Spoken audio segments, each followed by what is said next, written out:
Now, Indian Prime Minister Narendra Modi has delivered a keynote at the Financial Technology Festival, or the Fintech, in Singapore. Addressing the gathering, Prime Minister Modi said financial technology can help the world in combating money laundering and fight financial crimes. PM Modi also said that India has made a great stride in the Fintech arena and the country has absorbed 1.3 billion Indians into the financial system. The Indian Prime Minister emphasized that technology in finance ensures improvement of human conditions through direct contact with the most marginalized. He also said that the world could be made a better place through the use of Fintech.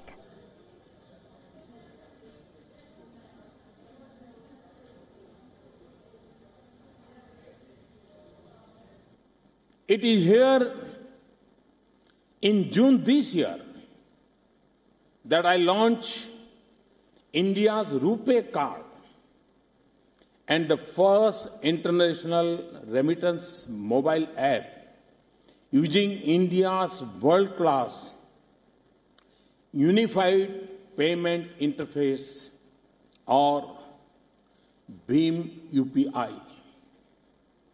Today, I will have the honor to launch a global platform to connect fintech firms and financial institutions, beginning with ASEAN and Indian banks and fintech companies. During his two-day visit, PM Modi will hold several bilateral meetings, including one with US Vice President Mike Pence. PM Modi, along with leaders from US, Japan and Australia, will also meet for the third round of the quadrilateral dialogue on the sidelines of the East Asia Summit. The Indian Prime Minister has expressed confidence that his visit to Singapore will impart fresh momentum to the growing partnership with ASEAN and East Asia Summit nations.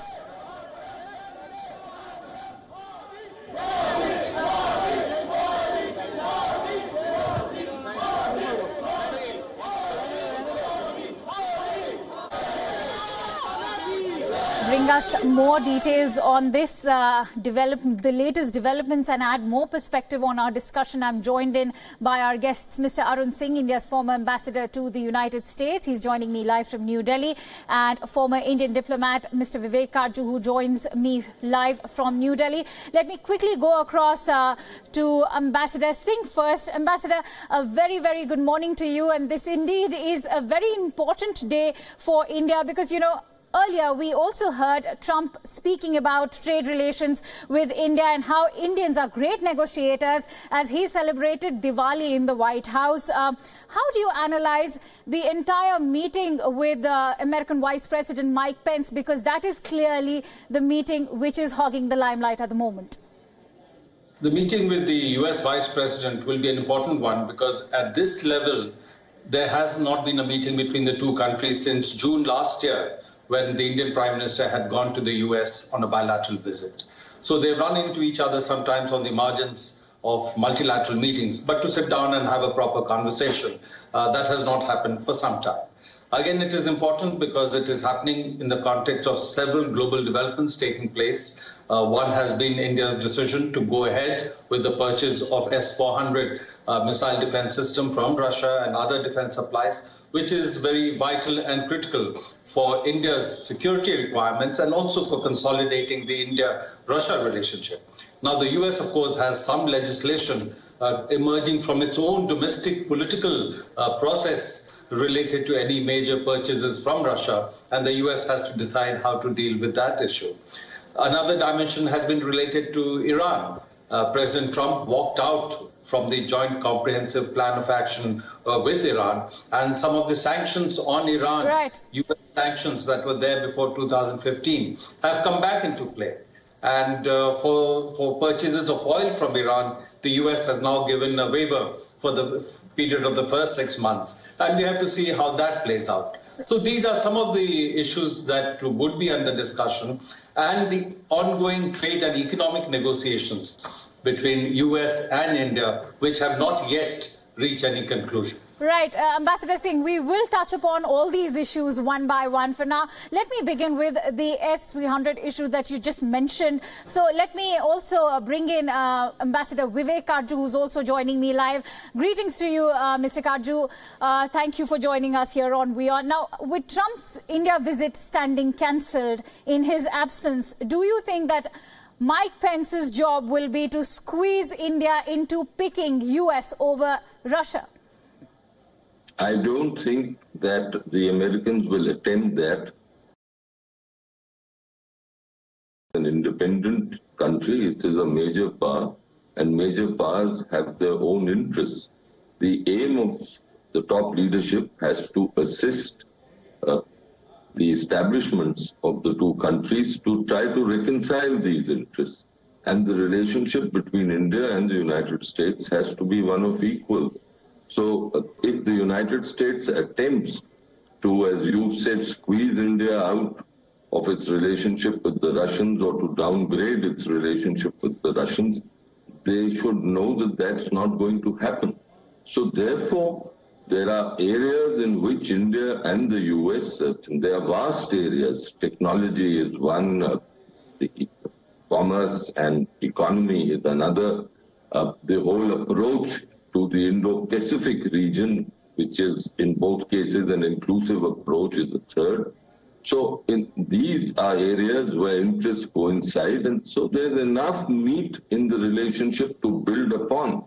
And I think that would be Mr. Modi's focus in the meeting today, not on trying to sort of whittle down differences, but to focus on these areas where an edifice of cooperation, of real cooperation, can be built. Right. Ambassador, while India has been given a waiver on the Iran sanctions, do you think that could still put India and the US relationship on the back foot?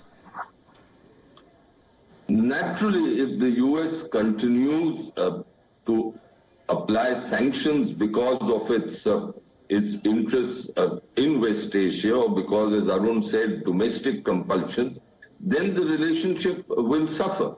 There is no doubt that in the past the relationship suffered because of US proceeding ahead in a manner which was inimical to Indian interests.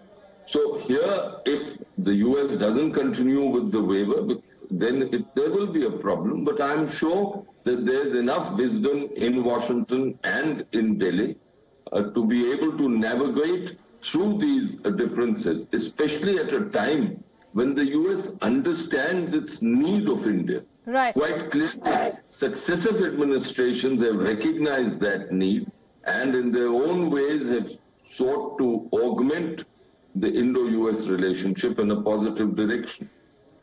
Right. Ambassador very rightly said that US actually recognizes the need it has, especially in terms of its reliance upon India as a flourishing Asian market. Let me also bring in Ambassador Singh on that point. Ambassador, what do you have to say about the waiver in terms of China? Do you think these waivers on Iran sanctions will actually earn China's ire?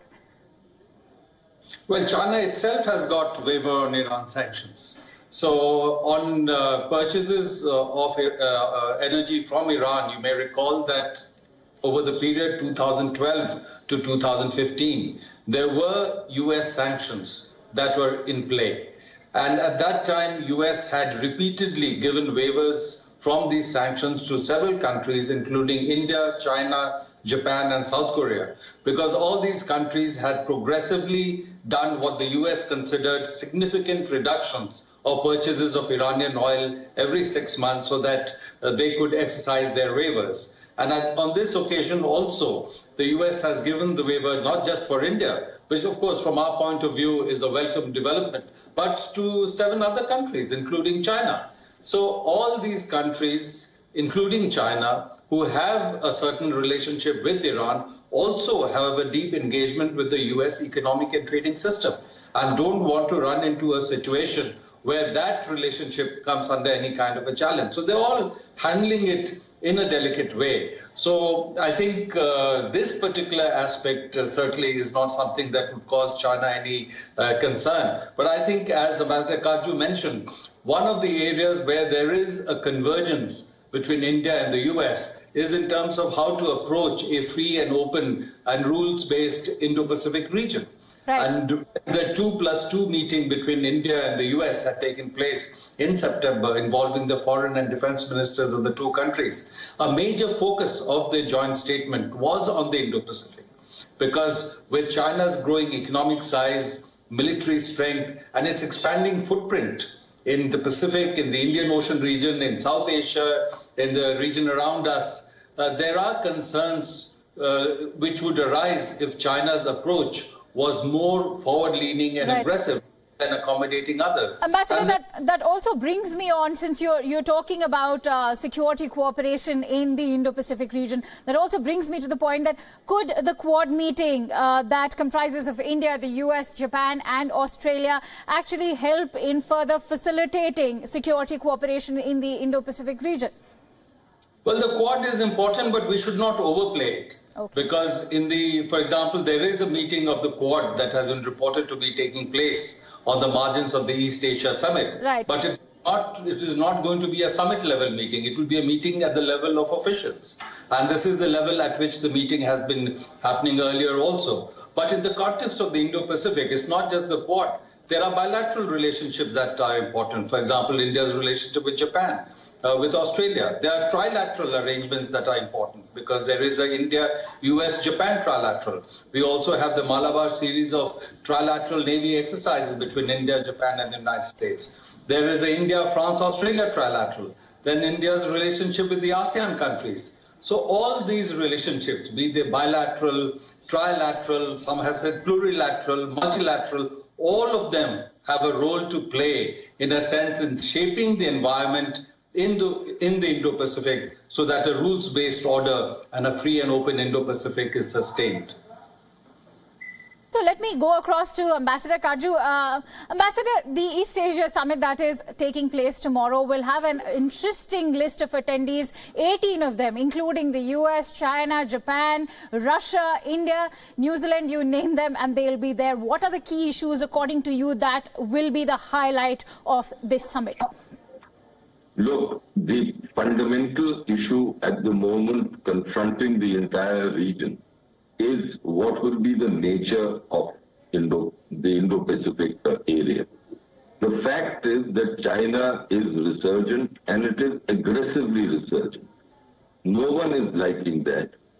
Therefore, euphemisms are being used, as Arun said, adherence to a rules-based order. The Chinese have shown little interest in adhering to any such rules-based order if it conflicts with what is perceived or what they perceive as their interest. Now, that is on the one side. On the other, the major powers of the region don't want to appear to be ganging up against China, because they think that this would be provocative. Hence, they are trying to cooperate in a manner where they are wanting to do two things, which are, one, to safeguard their bilateral ties with China. And on the other hand, they are also trying to cooperate, and that's the second point, to see how they contain China. Now, all this is in play. No final conclusions or no final structure has emerged. And I think the conversations that Mr. Modi will have in Singapore will really try to facilitate the approach towards China, and also try to emphasize to China that, look, that its aggressive approaches to promote its own interests is making everyone very, very wary. So this play, this diplomatic play, at least as I see it, will continue for quite a while, and structures will take time before they really are established, and the Quad is part of this process. Right, last but not the least, Ambassador Kaju, how do you view Prime Minister Modi's situation and his position at the moment with the weaponization of the dollar taking place, even though the waiver has been kicked in on the Iran sanctions? Reliance Petroleum has stopped buying Iranian oil.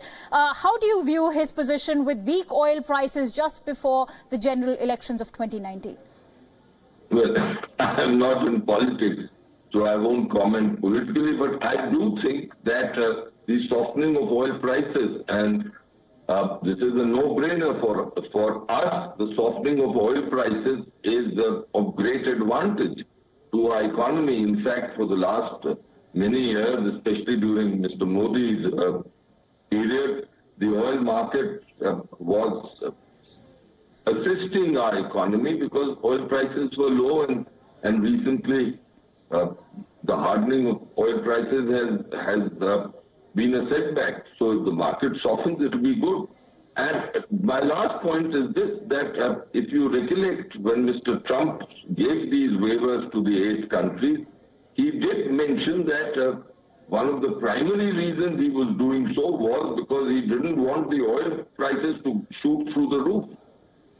So that he is conscious, the Americans are conscious that if the oil prices shoot through the roof, and if the consequences of sanctions on Iran are that, then it will spell grave dangers to the global economy. Right. On that last note, Ambassador Kaju, let me also bring in Ambassador Singh and gather his views on this particular area of discussion. Mr. Singh, please go ahead. Well, clearly, if the oil prices don't rise or if they come down, that would certainly be a welcome development from India's perspective.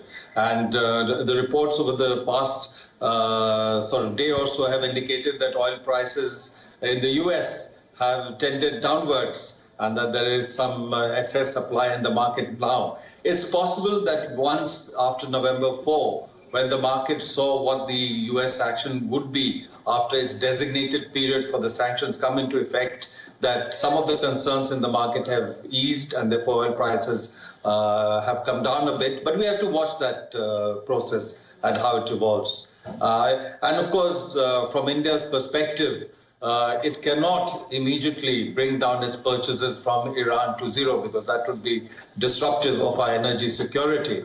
But then it has to, over a period of time, balance its equities in Iran, which are very, very important, and also its interests and equities in the US economy. And I'm sure the Indian leadership will navigate its way through that. And the US would also not like to be seen in India as an unreliable partner. Absolutely. Fair enough. Very rightly said that US would not like to be seen as an unreliable partner for India. On that note, let's just leave it at that. Thank you so much, Ambassador Kaju and Ambassador Singh, for joining us here on Wion.